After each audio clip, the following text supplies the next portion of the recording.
Hey, you guys. Okay, so we're back for part 5. And before I get into this, I'm going to tell you guys a little bit about me. So I'm Kijana of Kijana Unplugged, and I am a master spiritual educator. I am an author. I'm a medicine woman. I am here to lift this vibration, to teach people to take back their power and stand in their power.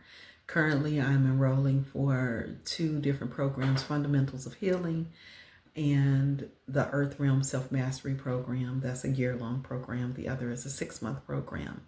And this is for people who are serious about doing their work and actually being progressive on their healing journey.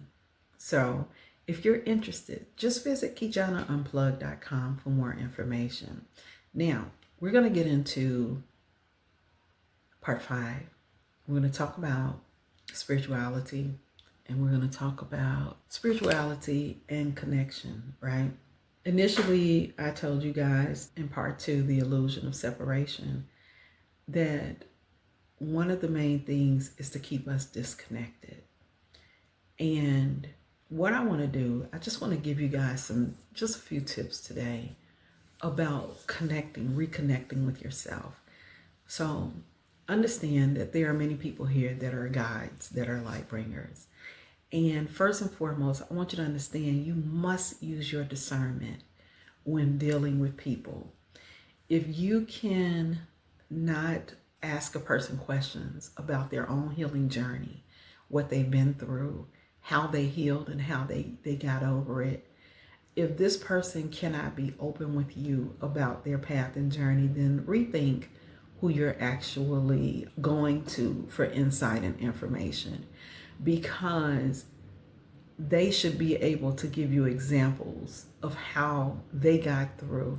You don't want somebody that's just spouting information to you all the time. It's just a different feel when you know that your person has actually been through it, that they're connected, and that they're going to guide you. See, the thing about spiritual guides is that they're just that. They're not seeking followers. We don't need followers. My goal as a guide, as a conduit of healing, is to set people free, to help them to understand who they are so that they can go on and take that information and share it and just keep growing and sharing with one another.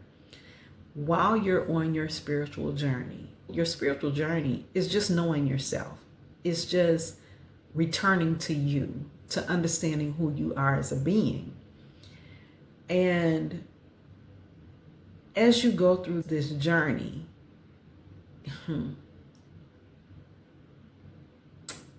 going to say this. Some people are going to have turns in the road where they go to people who may be abusive to them, or they encounter something adverse to their journey.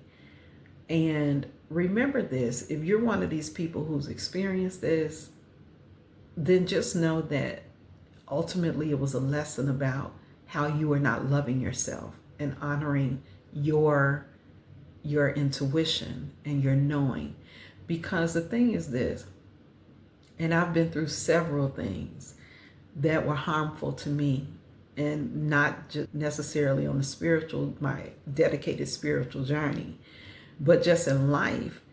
And these things are teaching us about ourselves and the power of saying no, the power of saying yes, the power of protection and boundaries and things like that. It's not meant for you to stay stuck there. Don't stay stuck there. What it is meant for you to get that lesson and understanding, what was I trying to teach myself by showing up to this situation? And what was it that I could have done differently? And more importantly is, how can I love myself better? What can I do better? How can I treat myself better, right? So keep that in mind. Your spiritual journey is to know thyself. That's it. And ultimately, you have all the answers within you. And sometimes you just need guidance in order to understand how to pull that out of you, okay? That is my profession, and that is what I do. Now, religion is control. It's control. It's a form of control.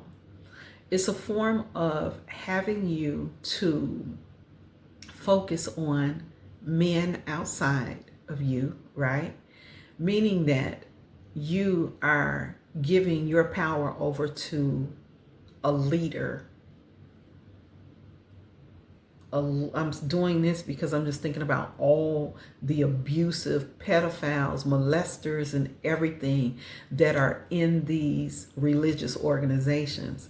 But you're allowing somebody to guide you and tell you what is right or wrong, or what God would do, or what God would say, or whatever else, when literally you are the God. And some people are like, oh, I'm not a God. You are. You're a God. Accept it. And literally you're an aspect of source. So you are source. And the God you seek is actually you. You're the one with all of the answers, the knowledge, the information.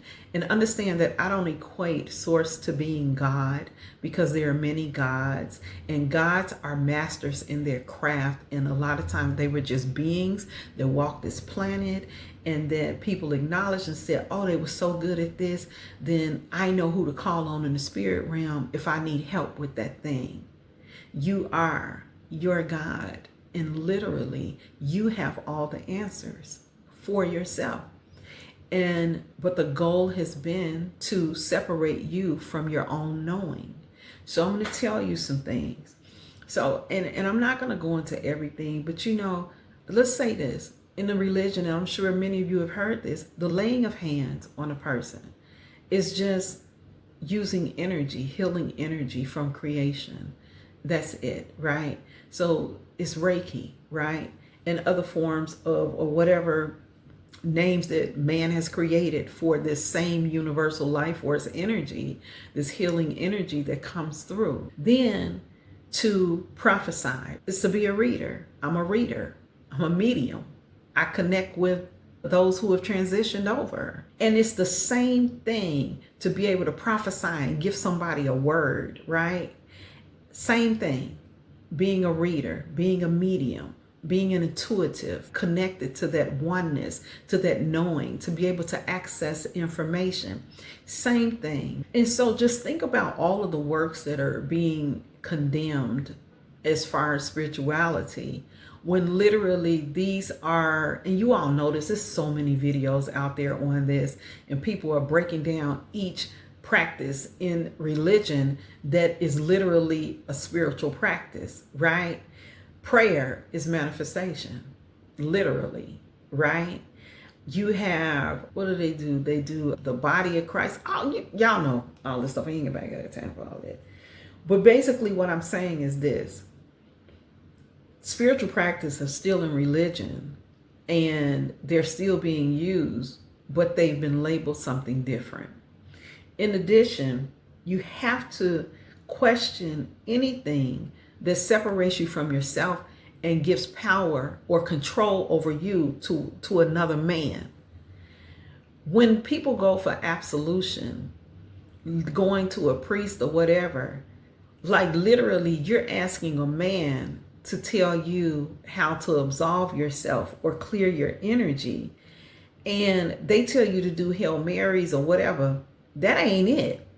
Because ultimately, absolution is you wanting to balance things back out in creation, because when you put, in quotes, negative energy out, it creates an imbalance that has to be balanced back out. And that goes along with karma. So basically, if you do something adverse to someone, then creation has to balance it back out. So you're going to feel that. Whatever you did, you're going to get it right back, right? Because creation mirrors you. What you put out is what you get back. Be mindful of that. When we really want to balance out energy or absolve ourselves, we correct the energy. And this can look like an apology. It can look like an acknowledgement. It can look like if you took something, give it back. It can look like whatever it is to balance that back out. And it got to be from your heart. Okay? Connecting back with yourself. A few things that you can do. Number one, I want you to understand you have three brains. Mind, you have your heart, you have your gut, right? And anytime that you need to check and see if something is right for you, you can ask your mind, then ask your heart, and then ask your gut the question, is this right for me? And it's a yes or no, a yes or no, a yes or no. And when you get 3 yeses, then it's good for you. If you get 3 no's, it's a no-go, right? The next thing is this: your heart is literally a direct connection to source, to spirit, to all that is, to the knowing. It is a network of energy. It's a brain center, and it's extremely powerful. So the mind is mental and physical. That mental and physical is masculine, and then you have emotional and spiritual, which is feminine. And you know how women have a sense of knowing, right? Connect to your heart to get to that knowing, to get to that understanding of things, right? Yes. This is not using logic. This is you connecting to spirit, to all that is. So start practicing meditating on your heart, or just putting your hands on your heart and focusing on your hands being on your heart, and ask questions from your heart. And if you find yourself thinking, then literally you are not in a heart space. You're trying to figure it out, and that's masculine energy. Connecting spiritually is going to the heart. So you want to practice connecting to your heart. Start paying attention to the moments that you get promptings, ahas. Track that information, write it down when you get warnings, or when you're told do this or do that, and then there's an outcome for you. You want to start acknowledging this. And this goes for masculine and feminine, because we are all masculine and feminine. And the way that this reality is going to change is going to be based on us being more in tune with feminine energy. Okay, I'm going to stop here.